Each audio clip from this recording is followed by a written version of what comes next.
자, 안녕하세요. 6월 15일 매식경 시작하도록 하겠습니다. 자, 오늘 첫 기사 한번 볼게요. 자, MZ세대 이해해야 생존한다. 멘토된 금융사 젊은 직원들이랍니다. 자, 여러분들, 지금 지치고 힘들어도 우리가 조금 더 버티고 조금 더 목표를 갖고 해야 되는 이유는요. 여러분이 MZ세대이기 때문에 저는 더 그러라고 조금 더 얘기를 계속해서 해드리는 거예요. 여러분들은 굉장히 중요한 세대예요. 기업들의 마케팅을 좌지우지하는 세대이기도 하고요. 기업을 떠나서 대한민국의 앞으로의 산업, 그 다음에 경제, 산업의 패러다임 모든 것들을 다 바뀌게 하는 제가 봤을 때 굉장히 중요한 세대예요. 그래서 각 기업들은 여러분의 니즈와 여러분이 뭘 좋아할까, 그리고 여러분의 세대들의 생각 이런 것들을 다 궁금해해요. 그게 고스란히 금융권에도 전달되고 있어요. 여러분이 금융권 취업을 준비하건 일반 기업 준비를 준비하건 똑같습니다. 어떠한 마케팅 직원, 기획팀, 그 다음에 홍보부 다 MZ세대를 중요한 타겟팅으로 삼고 있어요. 제가 여러분들한테 드리고 싶은 말씀은 물론 취주는 여러분들의 목적과 목표에 따라서 지금 다 다르게 하고 있는 거지만 중요한 건 내가 그 기업에 지금 만약에 불합격 통보를 받았다, 그리고 뭐 의도치 않게 계속해서 이런 좌절이 이루고 있다, 내가 거기에 그렇게 크게 저는 굽히지 안 해도 된다고 생각해요. 나를 안 뽑아줬어. 그럼 난 다른 데 갈 거야. 내가 지금 해온 나의 장점으로. 이렇게 그냥 생각하세요. 그래, 그게, 여러분들도 편하고요. 제가 봤을 때 여러분들이 앞으로 계속해서 이 취준 생활을 하는데, 물론 빨리 종료를 하겠지만, 그게 훨씬 더 나아요. 그리고 여러분들 스스로 여러분들의 경쟁력을 만들어서 취업을 또 다른 방식으로도 충분히 할 수 있다는 걸 꼭 기억해 줬으면 좋겠어요. 그래서 결국 제가 신문 첫 얘기 MZ세대가 나와서 부연 설명이 길었는데 한번 보세요. 금융권에서 역 멘토링 사례들이 이제 있다는 거예요. KB는 회장과의 격이 없는 만남 타운홀 미팅. 그러니까 이거는 뭐 적을 것도 없지만 뭐 이런 거죠. 타운홀 미팅을 한다. KB는. 신한은행은 MZ세대 대표 경영진 주니어 보드를 운영한다. 하나은행은 이렇게 하고 있다. 우리은행은 이렇게 하고 있다. 농협은행은 이렇게 하고 있다. 이게 뭐예요? 지금 이거는 금융권이 아니라 사실 일반 기업도 일반 기업도 다 이렇게 하거든요. 근데 만약에 여러분이 금융권 취업을 준비한다면 어떻게 돼요? 지금 방향성은 뭐다? MZ세대들을 타겟팅해야 할 수밖에 없는 상황이라는 공통된 방향성이 있는 거예요. 근데 은행별로의 방향성이 지금 같다 다르다? 다 다르다. 그러면 우리가 하반기를 준비하는 지금 입장에서 보다 이것들을 내가 노트에 올려놓든 나의 타겟 기업에 정리해놓든 어떤 지금 약간씩은 다르잖아요. 그러니까 이걸 다 외우라는 게 아니라 은행별로 이렇게 기업의 이슈들이 다르구나. 그것만 우리가 알면 된다고요. 자, 볼게요. 20대 젊은 직원이 부모 나이인 임원에게 디지털 교육을 한대요. 젊은 세대의 문화도 주입한대요. 디지털 전환, DT 핵심 고객이 된 MZ세대를 이해하기 위한 금융사들 방식이에요. 제가 말씀드렸다시피 여러분들을 이해해야지 기업들이 살아남을 수 있어요. 물론 근본적으로 좀 더 이해를 했으면 좋겠지만 그것까지 우리가 뭐 요구할 수 없지만 아무튼 본인들을 살아남기 위해서 금융사들은 MZ세대를 이해해야 된다는 거예요. 금융사 특유의 경직적인 조직 문화를 유연하게 바꾸려는 시도이면서 그러한 메시지를 주기 위한 차원이다. 그러니까 바뀐다는 거예요. 앞으로 여러분들의 그 직장 생활이 바뀔 수 있다는 거예요. 자, 과거에는 선배 임원이 후배 직원에게 업무 노하우를 전달했다면 거꾸로 젊은 직원이 임원에게 디지털 인사이트를 전하거나 임원과 젊은 직원이 MZ세대의 문화를 함께 체험하는 식으로 변했대요. 그러니까 이게 상당히 솔직히 지금 입장에서 보면은 각 기업들이 과도기일 수밖에 없어요. 왜? 우리가 꼰대라는 게 괜히 꼰대는 아니거든요. 그 꼰대가 나쁜 말은 아니에요. 우리 기성세대의 기득권, 그리고 사람이기 때문에 그 기득권을 여지껏 다 관행적으로 그려왔는데 내가 했을 때부터 내가 이걸 놓고 내가 아랫사람들한테 뭔가를 맞춰야 된다? 여러분이 만약에 그 위치라도 그게 쉽지가 않다고요. 하지만 이제는 사회적 배경 그리고 또 하나의 생존의 이슈로 모든 기업과 모든 전 국민이 변화해야 된다는 그러한 하나의 이게 트렌드이면서 시대적 이제 중요한 터닝 포인트가 제가 봤을 때 된 것 같죠. 그래서 기업에서도 이제 이런 걸 이제 중요하게 생각하는 거고요. 그래서 이거는 그냥 읽어 보시는데 제가 요 기사를 읽고 여러분들한테 드리고 싶은 메시지는 뭐냐면 지금 그만큼 여러분 세대가 중요하다는 거예요. 중요하다. 근데 중요한 인재인데 자꾸 안 되는 거에 내가 집착을 해버리면 더 이상 나는 그 어, 딱 한계점을 내 스스로 정해버리는 거예요. 지금 만약에 여러분들이 똑같이 대학교를 졸업하고 뭐 누군가는 노력을 했고 해서 스펙이 어떤 친구들은 이 위에 있고 내가 봤을 때 나는 한 요 정도인 것 같고 나보다 아래에 있는 친구들도 여기 있는 거고 막 그러잖아요. 근데 이게요, 이런 걸 따지는 것 자체가 제가 봤을 때 지금 의미가 없어요. 왜? 지금 스카이 나온 학생들이나 예를 들어서 서울의 인서울 4년제나 지방 4년제나 취업이 어려운 건 매한가지거든요. 여러분들도 한번 냉정하게 보세요. 물론 확률이 높다고 한다면 여기가 더 높을 수는 있겠죠. 높을 수는. 그런데 학교가 좋다고 해서 지금 무조건 취업이 잘 되나요? 아니에요. 직무 중심으로 지금 채용이 변화가 일어나고 있다는 거는 단순하게 기업들이 직무로 돌아설게 라고 해서 그런 게 아니잖아요. 이 MZ세대가 지금 중요하게 생각하는 건 뭐예요, 여러분? 여러분 세대가. 여러분이 갖고 있는 가치관, 경제에 대한 그 마인드, 직업관에 대한 마인드, 그 다음에 라이프에 대한 마인드, 이런 것들이 지금 모두가 다 변하고 있다고요. 그쵸? 그러면 기업들도 이에 맞춰서 직무에 대해서, 예를 들어서 과거에는 스펙으로만 나눠져 있었다면 지금은 이 직무로 더 잘할 수 있는 인재를 어떻게든 선발하려고 할 거예요. 그 전환의 일환이 이제 수시 채용이 되는 거란 말이에요. 예를 들어서. 근데 지금 한 가지 안타까운 건 뭐냐면 자꾸 안 돼 있는 거를 너무 그냥 평균으로만 맞추려고 하는 전략들을 너무 많이 써요. 이 비단 금융권 취업뿐만이 아니에요. 그러니까 여러분들은 충분히 존중받아 마땅한 세대고 여러분들이 잘하는 게 분명히 있다고요. 분명히. 그러면 그 잘하는 거를 더욱 어떻게 잘할까에 대한 고민을 하고 직무를 알아가고 나를 개발시키는 게 여러분의 인생이 훨씬 더 좋을 것 같아요, 저는. 그래서 이거는 오늘 매시경을 진행하지만 그래도 계속해서 방향을 잘못 잡아가는 친구들이 있다면 여러분들은 굉장히 지금 가치 있는 뭐 인재 뭐 그거보다 잘 하고 있어요. 그러니까 내가 잘하는 걸 더 잘하는 전략을 한번 갖고 왔으면 좋겠다는 바람으로 제가 얘기를 해봤습니다. 자, 일주일 93시간 근무, 롯데택배 노동자 의식불명. 그러니까 이런 거 한번 우리가 생각해 볼 필요가 있어요. 뭐 이런 게 물론 PT 면접에 나올 수도 있겠죠. 예를 들어서 뭐 근데 PT 면접 주제냐 아니냐 그걸 떠나서 이러한 것들이 지금 사회적 이슈가 이제 또 되고 있는 분위기잖아요. 그러니까 여러분이 한번 곰곰이 한번 생각을 해보세요. 여러분이 일주일에 93시간을 일하는 롯데택배. 그러니까 롯데택배가 잘했다 잘못했다 그걸 떠나서 노동 현장에서 이렇게 쉬지 않고 일하는데 참 한번 내용은 한번 보세요. 일주일간 90시간 가까이 일하던 40대 택배기사가 뇌출로 쓰러져 의식불명 상태에 빠졌다. 그러니까 이런 일들이 일어나면은요, 회사에서는 당연히 산재에 대한 부분을 신경 쓸 수밖에 없고, 뭐, 하지만 회사에서는 뭐 다 그러잖아요. 만약에 이렇게 근로자들이 만약에 사망을 하고 그랬다.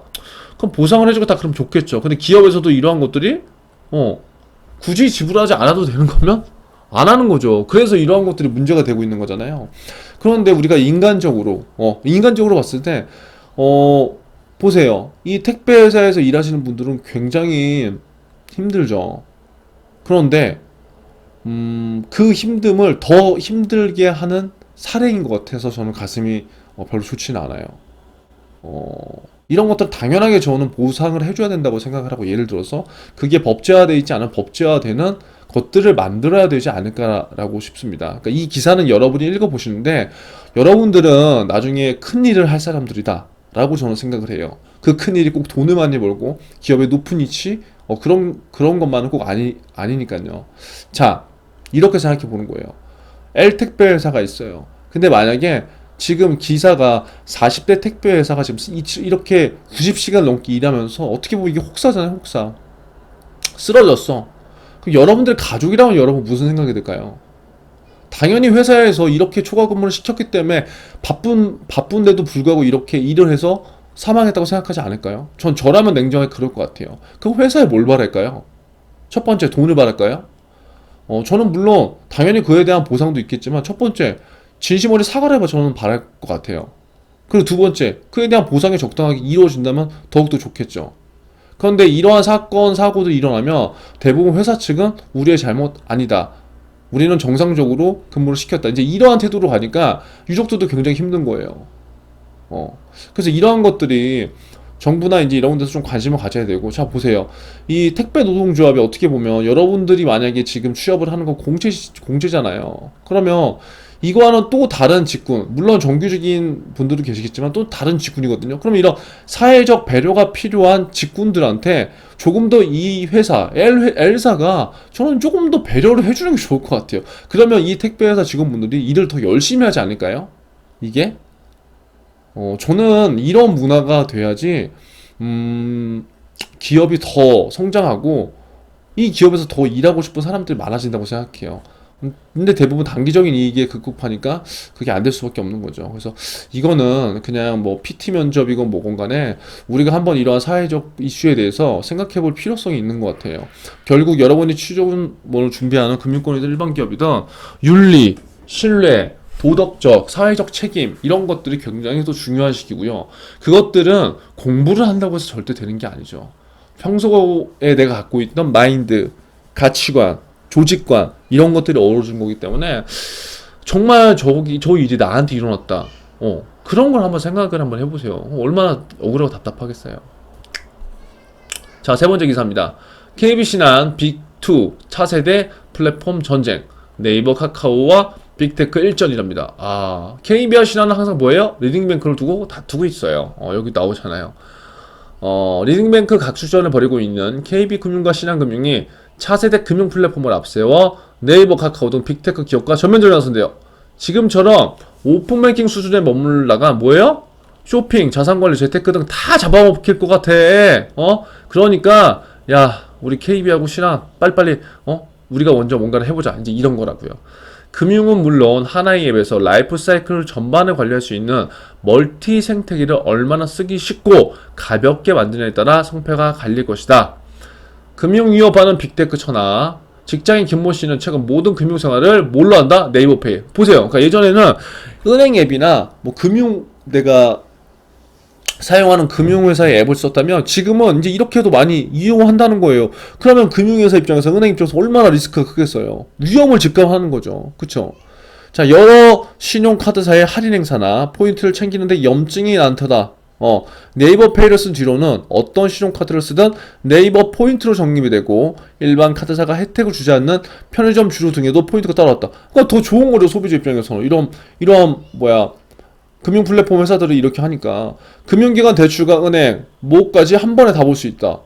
그러니까 은행 앱을 써야 안 써요? 안 쓴다. 그럼 어떻게 돼? 은행은 위기를 더 느끼겠죠.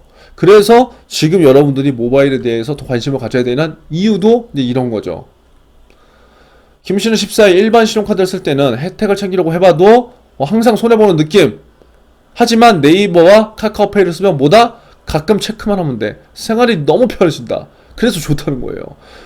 왜 좋아? 편하고 내가 실생활에 뭔가 도움이 되니까. 그렇게 되면 자주 쓰겠죠? 자주 쓰면 어떻게 해요? 사람들한테도 계속해서 홍보가 될 수 있잖아요. 좋은 거죠. 빅테크 기업의 가장 큰 장점은 뭐다? 손쉬움. 금융기관과 연동돼 있어 모든 자산을 관리할 수 있고 편하다. 이런 빅테크 기업에 맞서 누구 못지않은 인프라를 가진 빅2는 누구다? 신한금융. 신한하고 국민. 그래서 요 두 회사가 이제 이것들에 대해서 도입할 거라고 했어요. 그래서 이 내용 한번 쭉 보세요. 제가 다음 기사가 읽어서 더 이상 읽지 않는데 KB금융과 앞으로 신한금융이 어떻게 복층구조 플랫폼을 잘 갖고 가는지 이 방향성에 대해서 잘 살펴보세요. 리딩뱅크를 서로 왔다 갔다 하는 기업이기도 하지만 명실상부한 지금 모바일에서 또 강자를 보이고 있기 때문에 이 두 개의 금융 그룹 중에서 하나는 뭔가가 먼저 하긴 할 거예요. 그래서 그런 방향성 우리가 쭉 보는 것도 좋을 것 같습니다. 대출 돌려막기 나선 자영업자 126만 명, 빚 500수 넘었다. 이게 지금 가계부채가 심각하다는 얘기겠죠. 딱 봐도. 자, 자영업자 가운데 3곳 이상의 금융회사에서 돈을 빌린 다중채무자가 126만 명으로, 아이고, 이렇게는 어때요? 총 빚이 500조가 넘었대요. 그러니까, 부채 규모가 500조를 넘었다는 것도 문제지만, 더 문제는 뭐예요? 3곳 이상의 금융회사에서 돈을 빌린 다중채무자. 이것도 지금 하나의 또 이슈가 될 수 있죠. 다중채무자. 다중채무자는 대부분 상대적으로 금리가 높은 비은행 대출을 함께 갖고 있고 대출 돌려막기를 하고 있을 가능성도 커서 소득 감소, 금리 인상 등의 충격을 줄 것으로 예상된다는 거예요.